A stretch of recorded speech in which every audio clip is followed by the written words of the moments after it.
ciida ciidulfidriga ayaa maanta si ballaaran looga dareeray tukashada salaada ciidulfidriga xarunta gobolka Haw. Farxadda ciida awgeed ayaa waxaa kala qayb galay madaxda gobolka iyo degmada Balugubadle. Ugu horreyn waxaa goobtaasi kala hadlay maayirka iyo barisaab ku-xigeenka gobolka Haw oo ku booriyay in la soo bixiyo qaadhaankii wadada isku xidha Balugubadle iyo Hargeysa.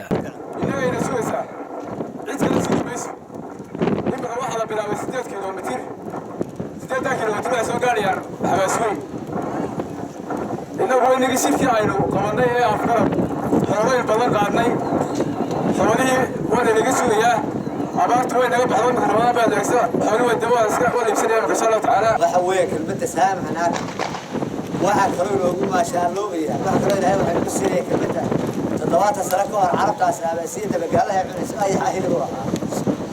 واحد يكون معاه شيء كفايتي لا بكر بدون الحمد لله sidoo kale waxaa kala qayb qaatay farxadaasi ciidulfidriga TV-ga Honkebel TV oo salaamaha la dhaxmaray shicibka ku nool xarunta gobolka Haw ee Balugubadle. ciid mubaarak kulli caam antum bil khayr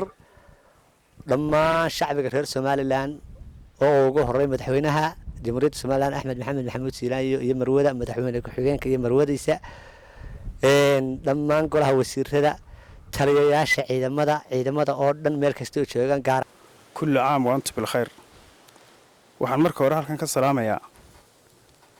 waalidiintay iyo ehladayday gaar ahaan hooyaday Iida Cabdi Guuleed aabahay Aadan Ibrahim. bismillaahir rahmaanir rahiim anigoo magacaygu yahay Cabdirasaaq Muuse Cali halkan waxaan ka salaamayaa dhammaan waxaan kan marka ugu horeysa ka salaamayaa hooyaday Shukri Cismaan aabahay Muuse Cali Amaan walaalka Khadar Muuse Cali walaalkay Axmed Ilaahi waxaan halkan ka salaamayaa ummadda islaamka waxaan leeyahay kullu caam wa antum bikhair waxaan halkan ka salaamayaa familygayga aabahay Maxamed Cabdullaahi Xarbi hooyaday Shams Cabdi Dagaal